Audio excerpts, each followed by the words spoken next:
মানে আজ আমরা এমন একজন ব্যক্তির কাছে এসেছি যিনি মানভূম লোক সংস্কৃতির বিভিন্ন ধারা ছৌ নাটুয়া করম যাওয়া টুসু ভাদু সব ধারা নিয়ে ইনি কিন্তু মানে আজীবন কাজ করে চলেছে, এখনও কাজ করছে। আপনারা জানেন ইনার যে আখড়ার নাম জামবাদ মিলন আখড়া।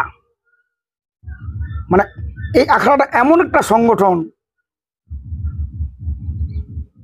সাংস্কৃতিক শিক্ষা স্বাস্থ্য সচেতনমূলক সংগঠন। এই মিলন আখড়ার আমাদের পুরুলিয়া জেলার একটা সুনাম আছে। ইনি এই জামবাদ মিলন আখড়ার ধারক বাহক। ইনি তো একদম আপনারা শুনলেন এর আগে যে ছৌ নাচ করেছে, মানে আর্টিস্ট, একজন শিল্পী। কিন্তু শিল্পী নয়, শুধু শিল্পী নয়, উনি সাহিত্যিক, গবেষক, লেখক। আমি আপনাদের কাছে কিছু বই উনি যেগুলো লিখেছেন একে একে আমি দেখাচ্ছি। ইনি লিখেছেন মানভূমের রূপকথা। মানভূমের রূপকথা দেখতে পাচ্ছেন, সৃষ্টিধর মাহাতো, বসরিয়ার, 2021-এ, মানে এটা কিছুদিন আগে। ঠিক আছে, আরো লিখছেন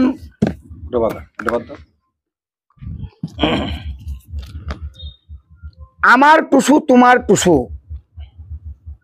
আমার টুসু তোমার টিসু। টুসুকে নিয়ে লেখা, টুসু নিয়ে আলেখ্য। আলেখ্য।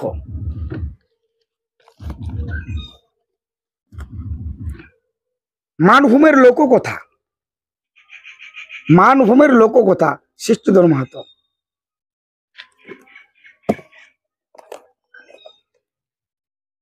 উনি আরো লিখেছেন ফিরে দেখা, মহাপ্রাণ সীতারাম মাহাতো। মানে মহাপ্রাণ সীতারাম মাহাতোকে নিয়ে লেখা ফিরিয়ে দেখা, সম্পাদনা সৃষ্টিধর মাহাতো, বসরিয়ার।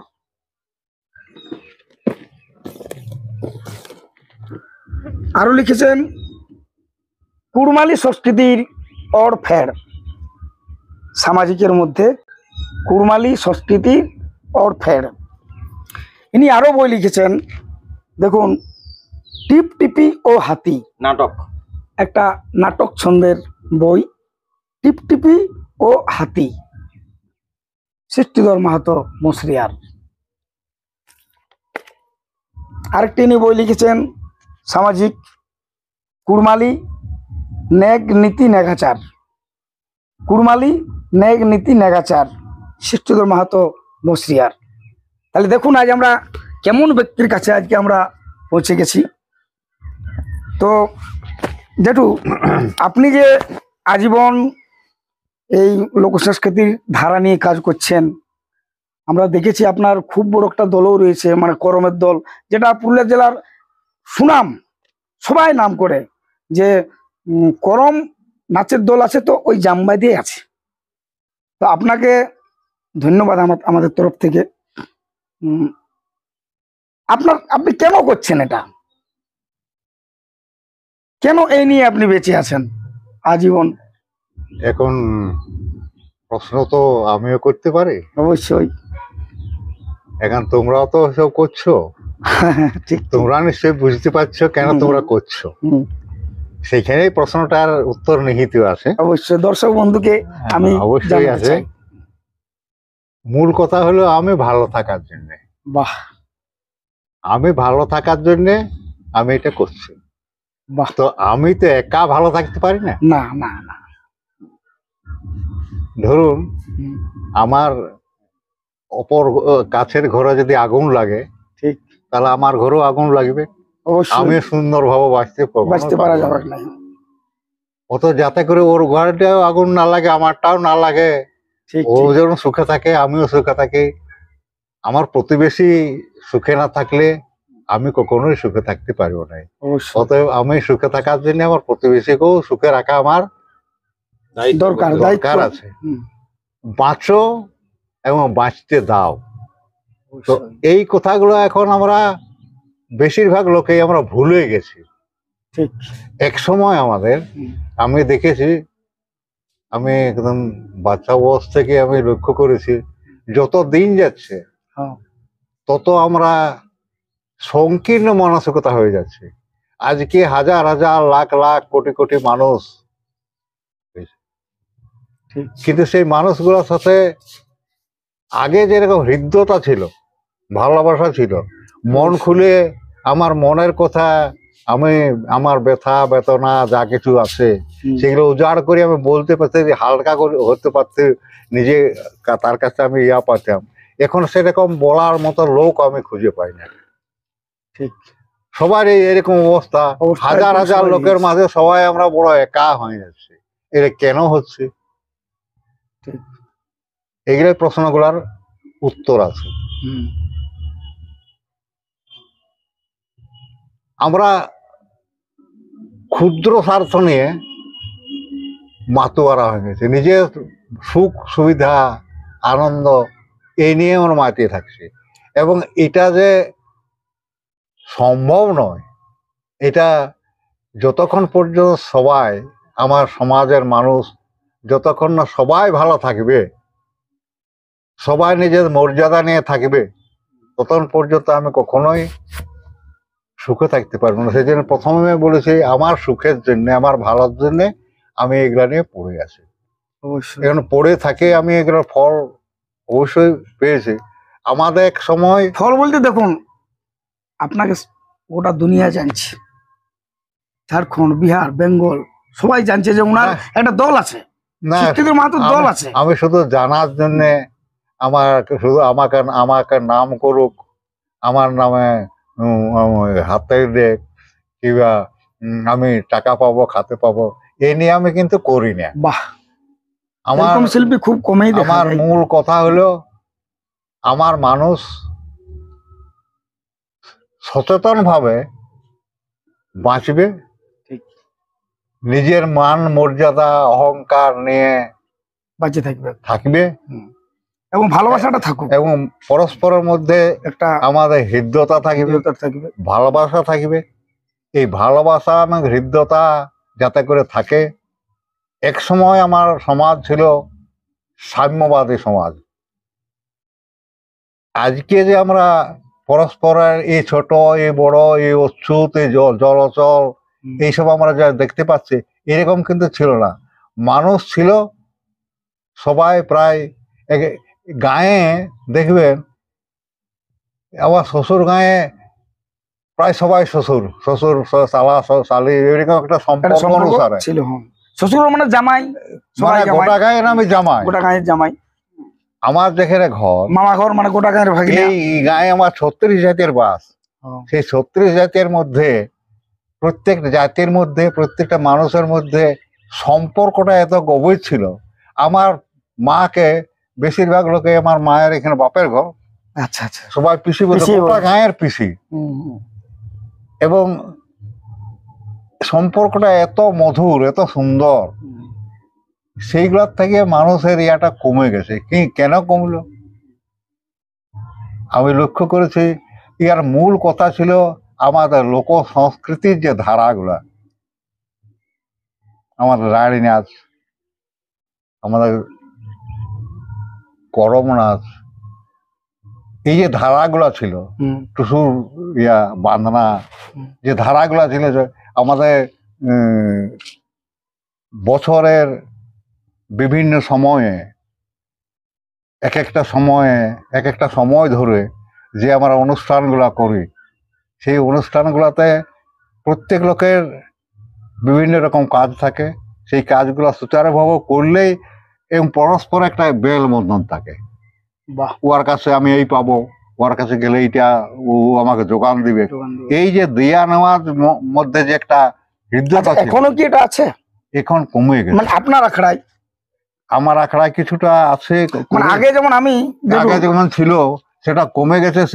সেই ধারাটা যাতে করে আরো বজায় থাকে, আরো বেশি করে মানুষ করতে পারে। তো ব্যাপার হলো প্রচার মাধ্যম আমার দমে কম, ক্ষমতা দমে কম। যেটুকু ক্ষমতা আছে মন প্রাণ নিয়ে আমার সমস্ত কিছু উজাড় করে এগুলো করার চেষ্টা করছি। তাই তো কিছুটা হয়েছে, এই যে উত্তমের মতো ইংরেজির মাস্টার, সে আবার কথা পেয়েছে। আপনার মতো কি দরকার থাকবে এটাই? বিশ্ববরণ্য একজন শিল্পী, তাকে পাইছি। এই যে ব্যাপারগুলো এগুলা এইগুলা একটা যে পাই না এরকম নয়, শুধু দিয়েই গেছি এই নয়। আগে আমার আপনার এখানকে আসা আমার অনেকদিন ধরেই আমি আসছি, প্রায় 2014 থেকে মাস্টার, প্রায় 20 বছর হয়ে গেছে। 20 বছর হয়ে গেল, আসা যাওয়াটা আছেই। আগে আগের একটা জিনিস আমার যেমন ছিল ওটা কিন্তু মনে হচ্ছে একটু হারাই গেছে। কেমন ধরুন আমি আসছি, মানে সবাই জানি গেল যে বীরেন কালিন্দী আসছে, আসি আপনার এখানে কিন্তু আসতে আসতে আমি দেখতে পাই যে আখড়া বসে গেছে, সমস্ত মেয়েরা দলবন্ধ হয়ে আছে, ধমসা মাদল ঢোল একটু কম দেখতে পাচ্ছি এখন। না আজকে তো মঙ্গলবার, মঙ্গলবার তো আজ। আমাদের না তবু আমি তো অনেকবার আসা যাওয়া করেছি, আগে যেটা হতো শনিবার একটু রবিবার কমেছে আমার মনে হয়। আমাদের শনিবার রবিবার এখন হয়। হচ্ছে কি, এখন যারা মেয়েগুলো আছে তবে এখন বিকালে টিউশন পড়ছে, আচ্ছা বিকালে কোচিং যাচ্ছে। এখন তাহলে যে রোজ বিকালে আসা, আরেকটা এটা কিন্তু সম্ভব মাথায় হচ্ছে না। থাকতে হবে, হ্যাঁ, এইটা আমার থাকে না বলে হুম, আমরা যারা আমাকে বিচ্ছিন্ন করতে চায়, আচ্ছা, যারা আমাকে প্রধানত রাখতে চায়, হুম, যারা আমাকে দাঁড়াতে না দিতে পারে, যাতে কোনো মতো দিয়ে দিয়ে যাতে- বাঁচে থাকি, ঠিক এই কাজটা যারা করে তারাকে অত্যন্ত আমরা বিশ্বাস করি এবং তার অবশ্যই। কথাই চলি। আচ্ছা বীরেন, মানে এইটার মধ্যে ওইরকম লোকও জড়িত আছে, আচ্ছা, না জড়িত নয়, তারা তো বসে ভাঙার নাই, চেষ্টা করে আর কি। তারা তো বসে নাই। ঠিক ঠিক এইটা করলে আমার সমস্ত কিছু নিয়ে আমি মান মর্যাদা সবকিছু, আমার অধিকার সবকিছু নিয়ে আমি বাঁচতে পারবো। এইটা নিয়ে বাঁচে থাকলে তার খোসার মধ্যে আমি করতে যাব কেন? যদি আমি সত্যিকারে জানি একদম যে একদম। আমি তুমি সবাই সমান, তাহলে তুমি সব সময় আমার পায়ের তলায় গড়াগড়ি দিবে, এটা কখনো হতে পারে না। তো যারা আমাদেরকে গড়াগড়ি দিয়া করায় তারা তার বসে থাকবে না, এবং তাদের ক্ষমতাটা অত্যন্ত বেশি, তাদের প্রচার মাধ্যম আছে, সবকিছু ঠিক, অর্থ ঠিক। আছে, লোকবল আছে, অনেক কিছুই বেশি আছে তাদের, তারা তো আর বসে নাই। আচ্ছা আপনার এখানে কতগুলা মানে মহিলা কাজ করে? আমাদের এখানে আমি শুরু করেছিলাম এখানে একটা পিকুলিয়া সময় শুরু করেছিলাম, যখন আমাদের গায়ে রাজনৈতিক লড়াই, মানে আচ্ছা। আগুন লাগা অবস্থা, কে মরবে কে বাঁচবে, এটা কুরুক্ষেত্রের মতো অবস্থা। আচ্ছা, সেই জায়গায় নিরসন করতে আমার মনে হয়েছিল যে এটা ইমিডিয়েট ইয়া করতে পারে আমাদের মা ও মেয়েরা, তাদের অগাধ শক্তি, দারুণ আইডিয়া, দারুণ আইডিয়া। মা ও মেয়েরা এরা পারে। এবং আজও প্রত্যেকটা মানুষের শক্তি কিন্তু ওই ভাতের হাঁড়িতে আছে, অবশ্যই। ওইখানে যদি শক্তিটা না থাকে তা আমি কখনো এই আগুয়ান হতে পারবো না। হ্যাঁ, সেই জন্যে আমার যাদের সাথে খানিকটা আমার ইয়া ছিল, আমার সম্পর্ক, ব্যক্তিগত সম্পর্ক, ব্যক্তিগত সম্পর্ক ছিল, তাতে তারা বিভিন্ন রাজনৈতিক অবস্থায় চলে গেছে, আচ্ছা। তারা নিজেরা লড়াই করছে, অনেক কিছু মানে আসা যাওয়া বন্ধ। সেইটা আমার ব্যক্তিগত যেটুকু ইয়া ছিল তাদেরকে নিয়ে, সেই সিপিএম এর, কংগ্রেসের, ঝাড়খণ্ডের, তখন বিজেপি হয় নাই, ঠিক টিএমসিও তখন বোধহয় হয় নাই, ঠিক। এই রাজনৈতিক দলের লোক, তাদের ঘরের মেয়েরা, আমার আরেকটা সুবিধা ছিল, আমার ঘরে তখন 3টা মেয়ে ছিল, আর মানে ঘরের মেয়েই 3 জন ছিল, 3 ছিল, আর আমার ঘরেই ওস্তাদ ঘরেই আছে, ওস্তাদ সব, আমার সবই আছে, আমার অসুবিধা নাই। এখনো কি মানে ওই দিনগুলো ফিরিয়ে আনা যায় না? মানে যেগুলো আপনি বলছেন যে আমি রাজনীতি আপ্রাণ ভাবে চেষ্টা করছি, এখনো চলছি, আচ্ছা, এখনো করার চেষ্টা করছি। ওই যে বললেন না এখন কিছু কম মনে হচ্ছে, আরো বয়সে বাড়া উচিত। তো কেউ তো আর বসে নাই, আমার প্রতিপক্ষ তো আর বসে নাই, তারা এটার বিরুদ্ধে প্রচার সবসময় করছে। তবুও আজকে 30 বছর ধরে একটা মেয়ের দলকে, মানে সেই যাদেরকে শুরু করেছিল তাদের মেয়েরাও আজকে আসছে এখানে। আর একটা বড় জিনিস হয়ে গেছে যখনই আমাদের পাড়াগাঁয়ে একটা ইয়ে আছে, একটু বয়স হয়ে গেলে বিয়া দিয়ে দিচ্ছে। বিয়া দিয়ে দিচ্ছে, এখন যখনই বিয়ে হয়েছে তখনই চলে যাচ্ছে, তখনই চলে যাচ্ছে, তো পূরণ হতে একটু টাইম লাগছে ওটা। এখন সেইটা পূরণ করতে পূরণ হচ্ছে। করতে হচ্ছে। এই যে ব্যাপারটা, এখন এটা যদি বউ হতো ঠিক, তাহলে ওটা থাকতো। তাহলে এটা আর কোনো ইয়া হতো না, হয়তো বয়সের ভাড়া তখন ইয়া হতো, সেটা ঠিক আছে, সেটাও দীর্ঘমেয়াদী হতো। এটা বালির বাঁধের উপর এখন এই কাজটা করা, তবুও আজকে 30 বছর ধরে একাধিক ক্রমে এবং সুন্দরভাবে আজকে চালায় নিয়ে যেতে পারছে, এবং তার ফল অবশ্যই পাইছে। আমার এখানে মেয়েরা না এখনো তো প্রোগ্রাম লেখাপড়া চলছে। শিখে তারা আচ্ছা, আমাদের যে প্রতিষ্ঠা নিজস্ব হয়েছে। সংস্কৃতি আছে, হুম আমাদের এলাকার হুম। যে নিজস্ব সংস্কৃতি আছে, ছৌ, ঝুমুর, জাওয়া, করম, টুসু, ভাদু, মাছানি, এগুলাকে ওহিরা, উহিরিয়া, বিহার গীত, এগুলা চর্চা যদি না করা হয় তাহলে পরিণতি কি হতে পারে? পরিণতি ভয়ঙ্কর। একটা ভয়ঙ্কর অবস্থার দিকে চলে যাবে। কি? মানুষ যন্ত্র হয়ে যাবে। যন্ত্র মানে কি, যন্ত্রকে যেমন আমি ব্যবহার করি সেরকম মানুষ তো আর যন্ত্র নয়। এর একটা জীবন আছে, প্রাণ আছে, মন আছে, ভালোবাসা আছে, স্নেহ আছে। এগুলা আপনি তো একদম- বললেন এই একদম মানে এগুলা নষ্ট- মানেই তো ভালোবাসা, এগুলা হ্যাঁ, এই এগুলা নাচ খেলে নষ্ট- মানে ভালোবাসা, এগুলা নাচ খেলে মানে আনন্দ, নষ্ট হয়ে যাবে। নাচ খেলে মানে প্রকৃতি থেকে আর তৈরি। একটা ব্যাপার হলো, যেমন আমার এখন বিহার গীত কম হচ্ছে। বিহার এখন বিহার নাকি সেই জন্য দেখা যাবে যে আগে যে বিহার এখনের বিহার মধ্যে অনেক তফাৎ হয়ে যায়। অনেক তফাৎ, আগে অনেক যে তফাৎ। বাঁধনটা ছিল এখন সেই বাঁধনটা কিন্তু একটু হালকা হয়ে গেছে, হালকা হয়ে গেছে। হালকা হয়ে গেছে। এবং আরো দেখা গেছে কোনো বিহাতে, কোনো বিয়ে বাড়িতে যদি আমার ছেলের ইয়াতে যদি তারা আনন্দ করে যদি ইহাটা পার করা যায়, তাদের জীবনটাও আচার আনন্দময় হবে। আনন্দময়। এটা মানে একদম আমি বহু পরীক্ষিত, এবং প্রত্যেকটা জিনিসকে আমি এমনি এমনি করি না, প্রত্যেকটাকে আমি জীবনের সাথে মিলাই, মানে আমার বস্তুর সাথে মিলাই একবারে পরীক্ষিত পরীক্ষা করে করে এটা গ্রহণীয় কি গ্রহণীয়, বর্জনীয় এই করে করে দেখে গেছে যে এগুলা অত্যন্ত প্রয়োজন আছে।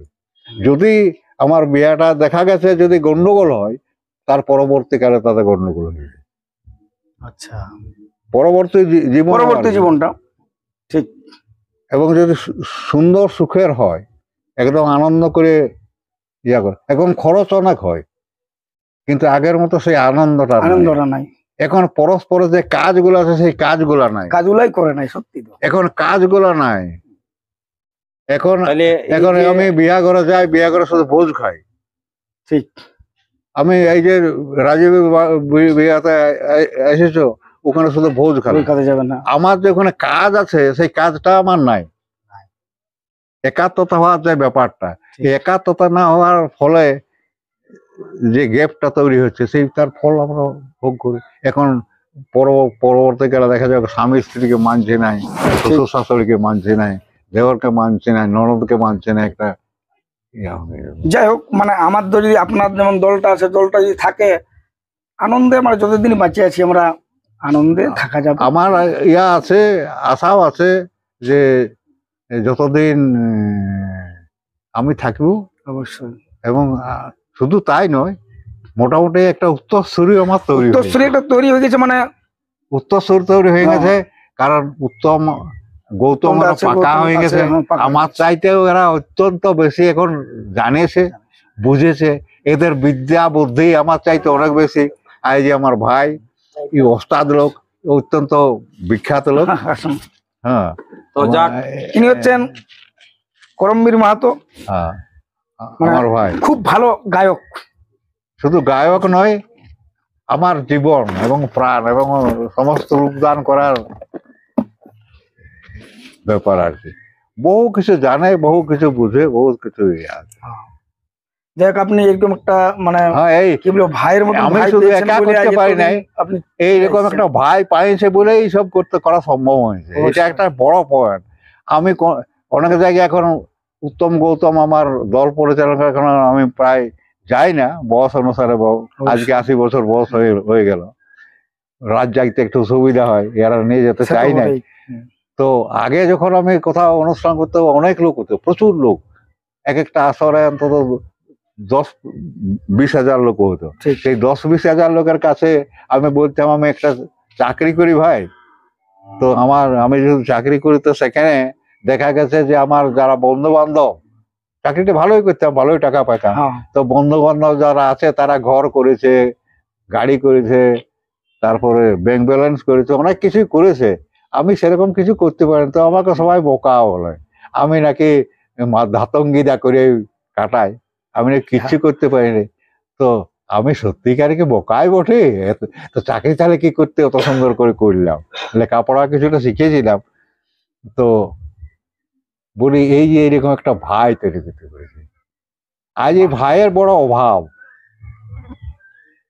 আজকে এই ভাই তৈরি করেছিলাম বলে ঘরে আমি বৃন্দাবন তৈরি করতে পারি। অবশ্যই। আর বৃন্দাবনের জন্য আমাকে বৃন্দাবন ছুটতে হোক না, ঘরে আমার বৃন্দাবন, এটা করেছি। ধন্যবাদ আপনাকে। হ্যাঁ, ভালো থাকুন। আজকের মানে এই সংলাপ এখানেই সমাপ্ত করলাম। হ্যাঁ, ভালো থাকুন, সুস্থ থাকুন। ঠিক আছে, সবাই ভালো থাকুন। তো দেশ গড়ার কাজে নমস্কার। আমরা সবাই